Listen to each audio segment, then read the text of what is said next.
যাদের ফোনে internet slow, ইন্টারনেটে কোনো কাজ করতে গেলে লোডিং নেই, তাদের জন্য আজকের এই ভিপিএন সেটিংস। প্রত্যেকটা মোবাইলে কিন্তু একটা ভিপিএন সেটিংস বলে একটা অপশন থাকে। ওই ভিপিএনে যদি আপনি একটা ভিপিএন ক্রিয়েট করতে পারেন, নিজেই যদি একটা ভিপিএন ক্রিয়েট করতে পারেন, তাহলে কিন্তু কোনো থার্ড পার্টি অ্যাপ্লিকেশনের ভিপিএন আপনাকে ইউজ করতে হবে না। আপনি সেটিংসের মাধ্যমে একটা ভিপিএন তৈরি করে আপনি ভিপিএনের সব কাজ এইখান থেকেই করতে পারবেন। আমরা কিন্তু ফ্রি ফায়ার গেম খেলার জন্য সবাই কিন্তু মূলত ভিপিএন অ্যাপস ইনস্টল করি। এখন অ্যাপস ইনস্টল না করে যদি আপনি সেটিংসের মাধ্যমে একটা ভিপিএন তৈরি করেন, মাত্র 2 মিনিটে একটা ভিপিএন তৈরি করতে পারবেন। তৈরি করার পরে কিন্তু আপনি এই ভিপিএন দিয়ে কিন্তু আপনি 5G স্পিডে গেম প্লে করতে পারবেন এবং ফোনের যে কোনো কাজ করতে পারবেন।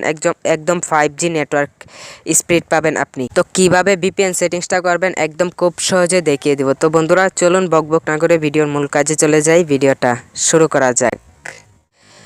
নতুন নতুন ভিডিও পেতে এই চ্যানেলটাকে সাবস্ক্রাইব করে রাখুন এবং পাশে থাকা বেল আইকনটি বাজিয়ে দিন, যাতে সবার আগে আপনার কাছে নতুন ভিডিও ফোনের সেটিংসের মাধ্যমে ভিপিএন সেটিংসটাকে করার জন্য, ভিপিএন ক্রিয়েট করার জন্য সোজা আপনার ফোন থেকে সেটিংসে চলে আসবেন। সেটিংসে আসার সাথে সাথে অনেক মোবাইলে অনেক সেটিংস। এখন ভিপিএন সেটিংসটাকে সহজে খুঁজে বের করার জন্য এইখান থেকে আপনি উপরে পাবেন সার্চ বক্স। এইখান থেকে সার্চ বক্সে একটা টাচ করবেন। এইখানে আপনি সার্চ দিবেন। সেটিংসে আসার পরে ভিপিএন লিখে আপনি সার্চ দিবেন। তো আমি এখান থেকে ভিপিএন লিখার সাথে সাথে আমি সার্চ দিয়ে দিচ্ছি। ভিপিএন লিখে সার্চ দিয়ে দেওয়ার পরে এখানে প্রথমেই দেখেন ভিপিএন সেটিংসটা চলে আসলো। এখান থেকে ভিপিএন সেটিংসটার উপরে টাচ করে দিবেন। টাচ করে দেওয়ার পরে এখানে যদি আপনার মোবাইলে কোনো ভিপিএন অ্যাপ্লিকেশন থাকে, তাহলে এখানে কিন্তু সেই ভিপিএনটা শো করবে। তো তারপরে আপনি উপরে পাবেন অ্যাড অথবা প্লাস চিহ্ন থাকতে পারে, অথবা আপনাদের ক্ষেত্রে নিচে অ্যাড ভিপিএন থাকতে পারে। এইখান থেকে আপনি অ্যাড ভিপিএনে টাচ করবেন। অ্যাড ভিপিএনে টাচ করার পরে এইখান থেকে দেখেন একটা ফর্ম চলে আসলো। এখন এখানে নেইমের জায়গায় আপনি টাচ করবেন। নেইমের জায়গায় আপনি দিবেন হচ্ছে ভিপিএন। সোজা আপনি ভিপিএন দিয়ে দিবেন। ভিপিএন দেওয়ার পরে এখন এইখানে একটা অপশন আছে পিপিটিপি।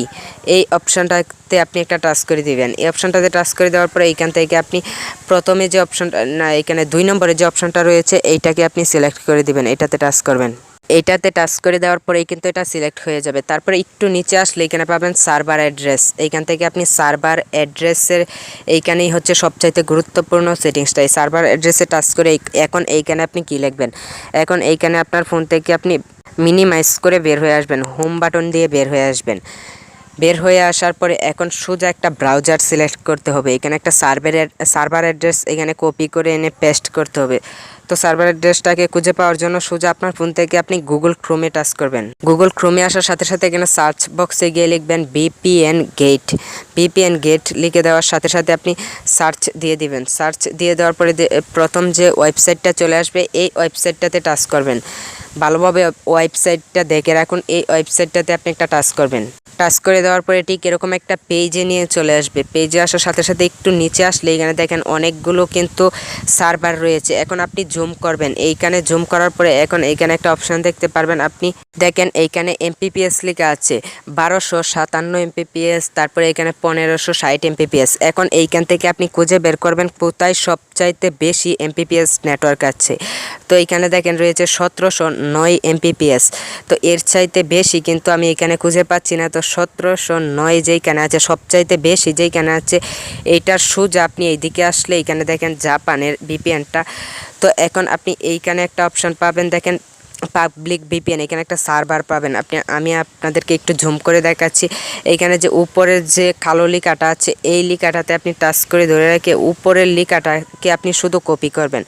শুধু উপরের লিখাটাকে কপি করবেন। দেখেন এইখান থেকে আপনি শুধু উপরের লিখাটাকে কপি করবেন।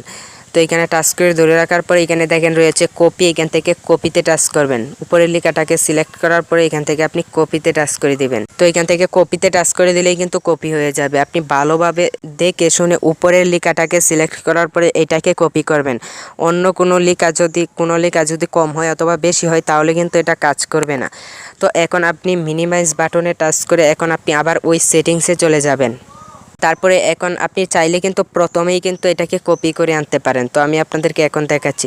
এখন এইখান থেকে আপনি এইখানে টাচ করে ধরে রাখবেন সার্ভার অ্যাড্রেসের জায়গায়। তারপরে এইখানে পেস্টে টাচ করবেন, তাহলে কিন্তু এটা কপি করা লিখাটা কিন্তু পেস্ট হয়ে যাবে। পেস্ট হয়ে যাওয়ার পরে আপনি একটু নিচে চলে আসবেন। এইখানে দেখেন একটা অপশন রয়েছে পিপিএসসি। এই অপশনটাতে টাচ করবেন। এইখানেও আপনি লিখবেন শুধু ভিপিএন। এইখানেও ভিপিএন লিখে দেওয়ার পরে এখানে যদি অন্য কোনো অপশন থাকে ইউজার নেম অথবা পাসওয়ার্ড, তাহলে আপনি ইউজার নেমের জায়গায় আপনি দেবেন ভিপিএন এবং পাসওয়ার্ডেও আপনি দেবেন ভিপিএন। তো যেহেতু আমার ক্ষেত্রে নেই, তো আমার ক্ষেত্রে হয়তো যখন ভিপিএনটা কানেক্ট করব তখন ইউজার নেম এবং পাসওয়ার্ড চাইবে। তো তারপরে এখান থেকে আপনি সেভে টাচ করবেন অথবা উপরে পাবেন টিক মার্ক, এখান থেকে টিক মার্ক অথবা সেভে টাচ করে এটাকে আপনি সেভ করবেন। সেভ করার পরে দেখেন ভিপিএনটা কিন্তু ক্রিয়েট হয়ে গেল। এখন ভিপিএনটাকে কানেক্ট করার জন্য এখান থেকে ভিপিএনটার উপরে টাচ করব। টাচ করার পরে দেখেন আমার ক্ষেত্রে কিন্তু আগে ইউজার নেম এবং পাসওয়ার্ড শো করে নিই, এখন কিন্তু ইউজার নেম এবং পাসওয়ার্ড চলে আসলো। এখন ইউজার নেমে আমি টাচ করে এখানে আমি দিব ভিপিএন, তারপরে পাসওয়ার্ডের জায়গায়ও দিব ভিপিএন। দেওয়ার সাথে সাথে এখান থেকে কানেক্টে একটা টাচ করে দিব। কানেক্টে টাচ করে দেওয়ার পরে দেখেন এখানে কানেক্টিং লেখাটা চলে আসলো। যতক্ষণ পর্যন্ত এখানে কানেক্ট লেখা না আসবে ততক্ষণ পর্যন্ত আপনি একটু অপেক্ষা করবেন। এখানে যদি কানেক্ট না হয়, যদি আনসাকসেসফুল হয়, তাহলে আপনি অন্য একটা সার্ভার কপি করবেন। দেখেন আমার এখানে কিন্তু কানেক্ট লেখাটা চলে আসলো। দেখেন কানেক্ট হয়ে গিয়েছে। ভিপিএন দেখেন উপরে কিন্তু চাবির মতো একটা অপশন চলে এসেছে, তার মানে কিন্তু ভিপিএনটা কানেক্ট হয়েছে। এখন এই ভিপিএনটা দিয়েই কিন্তু আপনি অ্যাপ্লিকেশনে যে ভিপিএনগুলো ব্যবহার করতেন সেম টু সেম ভিপিএন কিন্তু আপনি এখান থেকেই ব্যবহার করতে পারবেন। আর এই ভিপিএনটা কানেক্ট করে যদি আপনি ইন্টারনেট ব্যবহার করেন তাহলে ইন্টারনেট স্পিড কিন্তু আগের থেকে অনেকটাই বেশি পাবেন। আর এই ভিপিএনটা দিয়ে কিন্তু আপনি গেম প্লেও করতে পারবেন। মানে ভিপিএনের যা কাজ আছে আপনি সব কিছু এইখান থেকেই করতে পারবেন, আর ইন্টারনেট স্পিড তো দ্বিগুণই পাবেন। তো বন্ধুরা, এই ছিল আমাদের আজকের ছোট্ট একটা ভিডিওটা দেখে যদি ভালো লাগে অথবা উপকার হয়, ভিডিওটা দেখে যদি বিন্দু পরিমাণ কোনো কিছু শিখতে পারেন, জানতে পারেন, তো অবশ্যই অদমের চ্যানেলটাকে সাবস্ক্রাইব করে সাথেই থাকবেন। দেখা হবে নতুন ভিডিওতে। ধন্যবাদ এতক্ষণ সাথে থাকার জন্য।